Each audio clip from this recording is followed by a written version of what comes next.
Well, welcome this morning. I'm Phil Massicotte, the LifeGroup ministry leader here at the church, and we are in the middle of a 3-week Grow series where Pastor Hal last week introduced engaging with our modern culture. And he talked about how we're supposed to balance our theology with ministry. Today, I'm going to finish up the modern culture discussion by talking about why do we shy away from people who have different perspectives and different lifestyles than we do. And then Pastor David next week is going to finish it up, and he's going to talk about how do you know the will of God in your life. You don't want to miss that discussion. So let's get right to it. If you have your Bibles, turn to Matthew chapter 9. That's going to be our passage for today. And down in verse 9, we begin. As Jesus went on from there, he saw a man named Matthew sitting at the tax collector's booth. "Follow me," he told him, and Matthew got up and followed him. While Jesus was having dinner at Matthew's house, many tax collectors and sinners came and ate with him and his disciples. When the Pharisees saw this, they asked his disciples, "Why does your teacher eat with tax collectors and sinners?" On hearing this, Jesus said, "It is not the healthy who need a doctor, but the sick. But go and learn what this means. I desire mercy, not sacrifice. For I have not come to call the righteous, but sinners." Matthew 9, 9 through 13. So what do we see here? Jesus beginning his earthly ministry, calling his apostles, and he decides one of the 12 was going to be a tax collector. Now, 2,000 years ago in Israel, being a tax collector, you were probably the most despised Jewish person that there was. Why? Because they were collaborating with the Romans. The Roman Empire dominated the Mediterranean world. They occupied Israel at that time. And they had basically 2 rules of their conquered territories: pay your taxes and keep the peace. To pay the taxes, they basically went and recruited people from that land. So Matthew was recruited, and they said, "Listen, you have to raise X amount of dollars in taxes." So what Matthew did was he got paid by whatever he raised, he had to give to the Romans. He had soldiers that accompanied him and his workers to collect these taxes. And then he got paid not by the Romans, but everything he collected above and beyond what the Romans wanted in tax. So this is why his countrymen hated him. And yet Jesus chose a tax collector out to be one of his disciples. The Pharisees, seeing this dinner with Jesus at Matthew's house, could not understand why a teacher would want to associate with sinners. And then tax collectors, which were even worse, a special category of sinners in the Pharisees' eyes. And the Pharisees were the religious people, and they had a problem with that because they did not. And then Jesus quoted an Old Testament passage, "I desire mercy, not sacrifice." This was from the book of Hosea, chapter 6, verse 6. And the whole passage says this, "For I desire mercy, not sacrifice, and acknowledgement of God rather than burnt offerings."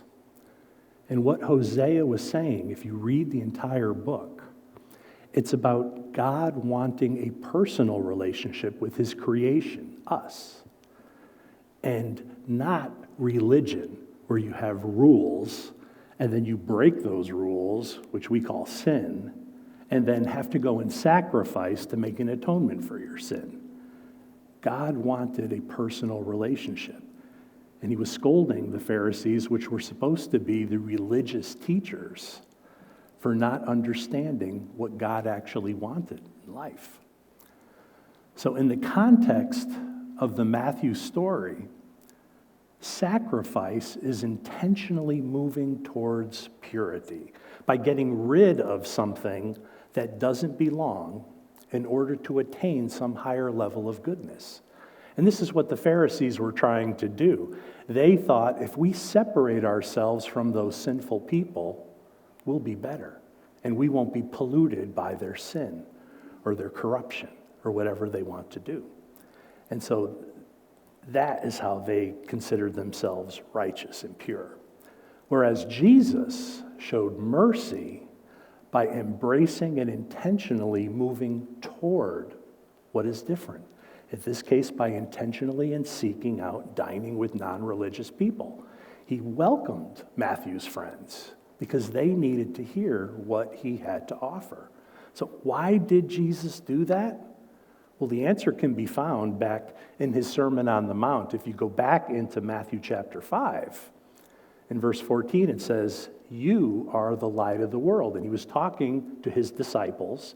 Today he's talking to us, we the Christians. You are the light of the world. A town built on a hill cannot be hidden. Neither do people light a lamp and put it under a bowl. Instead, they put it on a stand, and it gives light to everyone in the house. So what is Jesus saying here? Christians know the truth. We have the gospel, and we're not supposed to keep it to ourselves.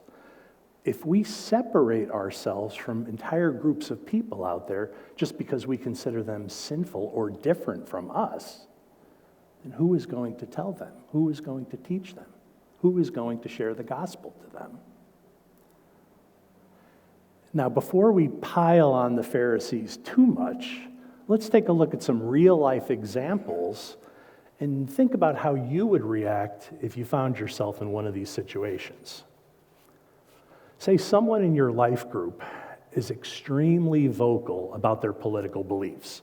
And in the last couple of years, I'm sure that has happened as people have gotten much more passionate about that. Would you, one, not be bothered at all by it? Maybe you'd be moderately bothered. Maybe you'd be very uncomfortable but not do anything about it. Or in the most extreme, maybe you would try to remove yourself from that person. Maybe you would avoid them in the future. Maybe you would even stop going to that Bible study. How about this? A homeless person joins your life group and will be in your home every week that you meet. How comfortable would you be with that? How about one of your group members owns a store that you find out sells pornographic videos? Or a woman in your group had an abortion last week? What about through our website, a gay couple joins the life group and begins coming every week?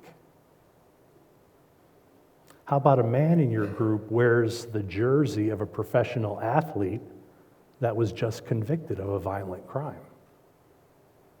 Or a group member has a visible tattoo that's very demeaning to the women in your group?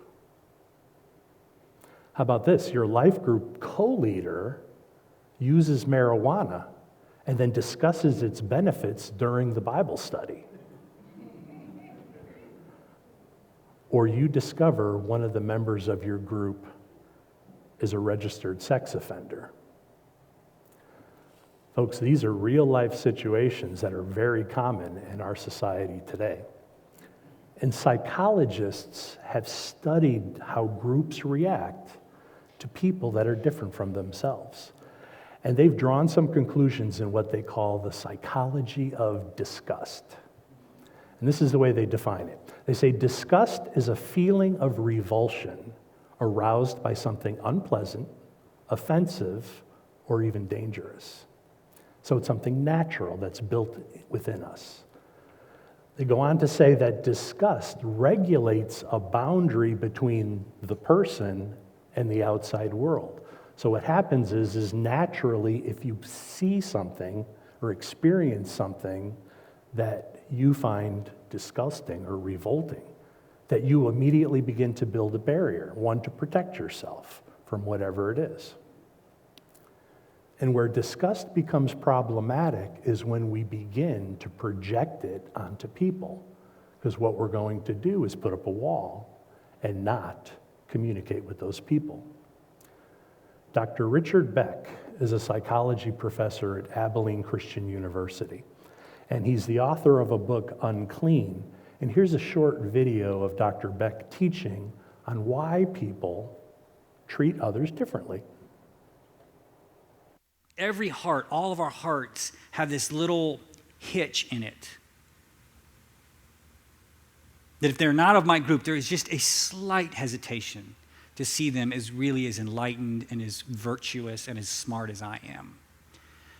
And if that hitch in your heart is not monitored vigilantly, because it's just a natural aspect of group psychology. It's just the way we reason about groups. The reason why is because we kind of think of groups as entities. We think about them as ontological kinds. In fact, the root word of kind is the same root for kindness. We extend kindness to our kind. And if you are not my kind, I don't extend intuitively the free flow of kindness to people. How do you address that in your life? Let me give you couple examples about this. Miroslav Volf says, as a theologian, and he says that one thing that we ultimately need to cultivate in dealing with people is learning to extend what he calls the will to embrace. And the will to embrace in Volf's definition is this welcoming of the other prior to any moral sorting. I think this is most beautifully captured. If you asked me my favorite verse story in all the Gospels, this is it. Mark chapter 1. It's only 2 verses. A man with leprosy came to Jesus, and begged him on his knees. If you are willing, you can make me clean. Do you all know in Leviticus, right, the lepers had to, when they came into public places, what did they have to do? You remember? They had to say unclean, unclean, and what would everybody, you have to give everybody a chance to clear out. Imagine that as the way to make friends and influence people. Every time you enter the mall, unclean, unclean. And think about that. Your whole life, you see the backs of people running. That's your social reality. Unclean, unclean, and people flee, people flee, people flee. And so he falls at Jesus' knees. I always like to see the disciples, because of the proximity judgments we talked about earlier, like at least 30 yards back. This man enters and everybody scatters. And I see like one person stand his ground. And the leper falls in front of Jesus. And it says, Jesus, filled with compassion, he reached out his hand and he touched the man. That's the gospel. I like to think of that touch extending for just seconds. And then he says, be clean. Because this is a really different story if you get the ordering backwards, right?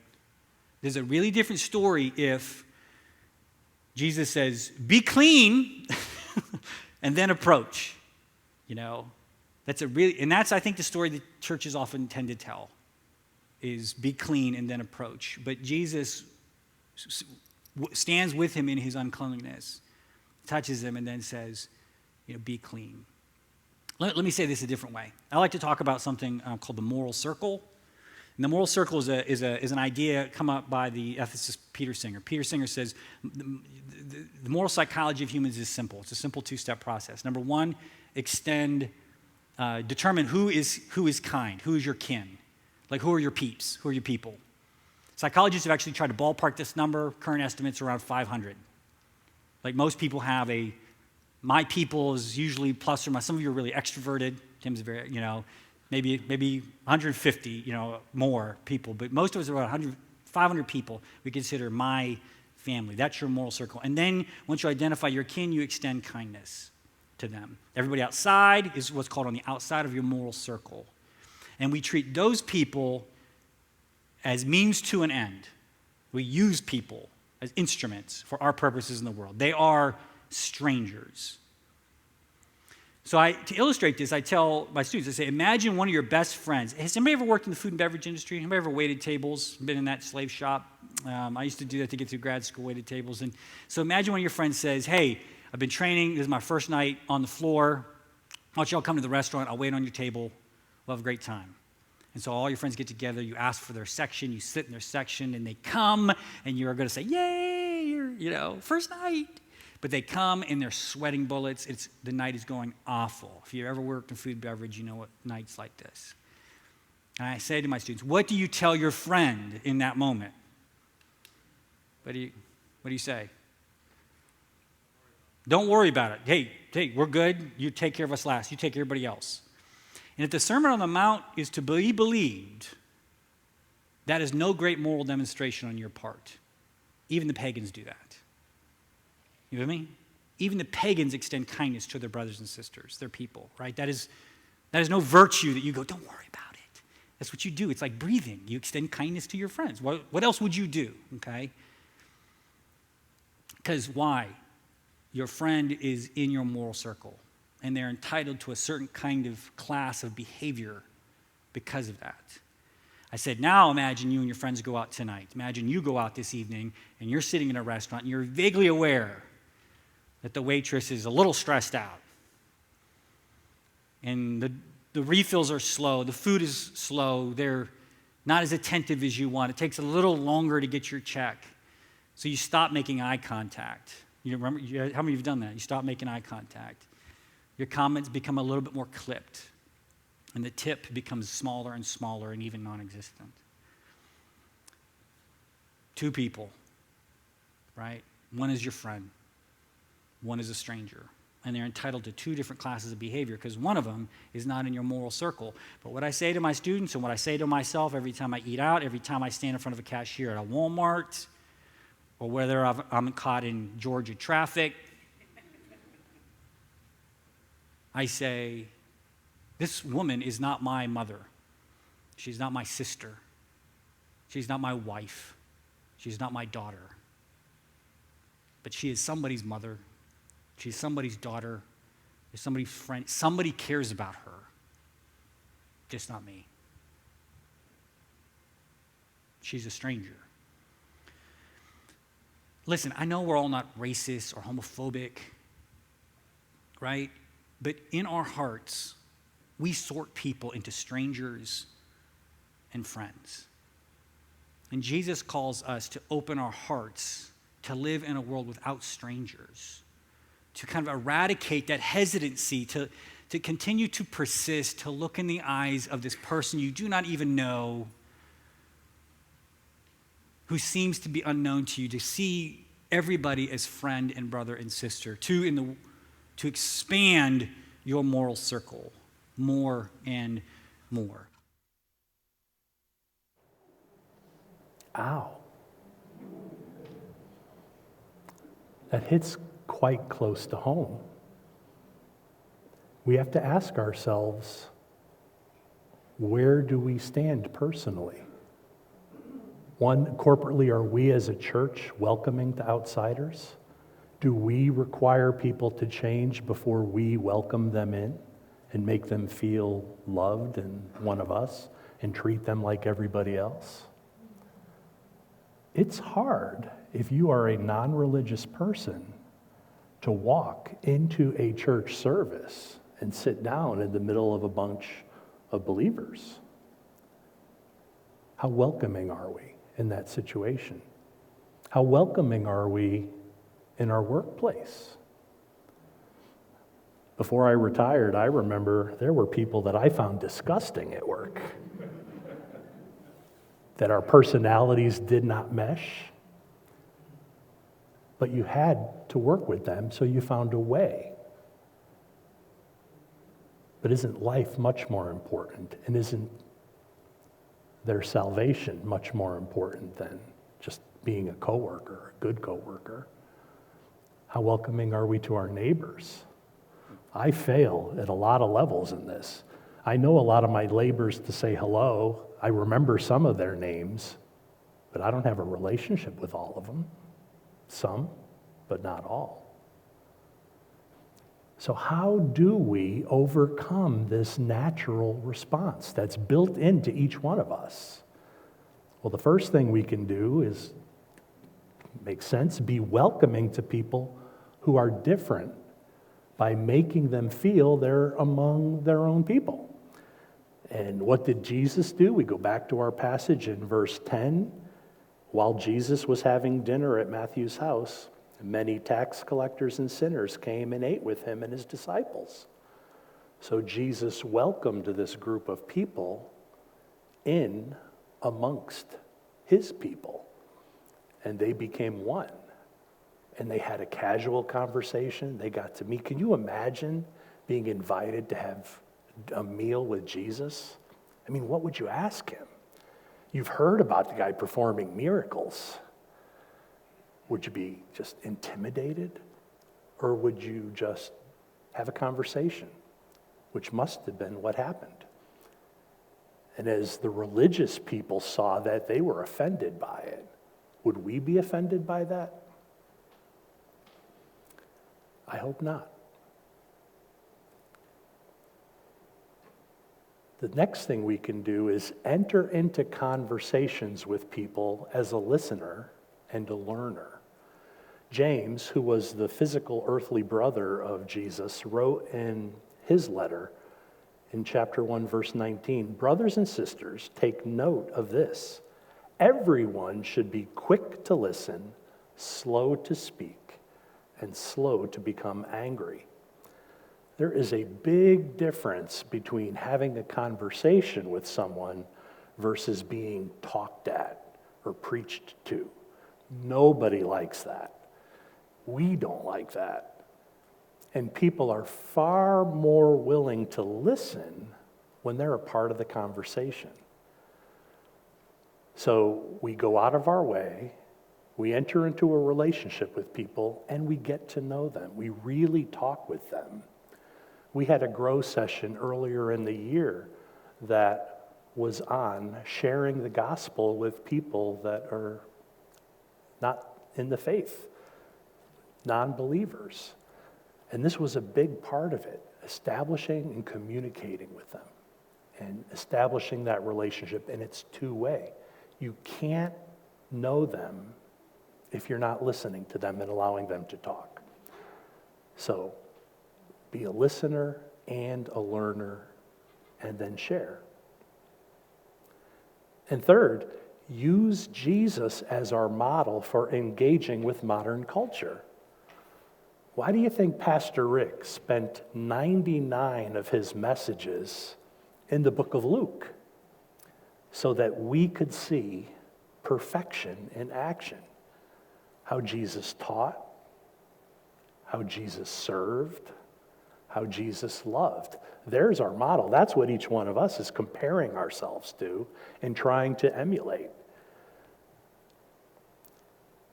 Jesus entered this imperfect world to change it and to redeem it. We as believers have been redeemed, and we're to go and be that light in the world and to share it with others around us, whether they look like us, talk like us, or are completely radically different. That's what we're supposed to do.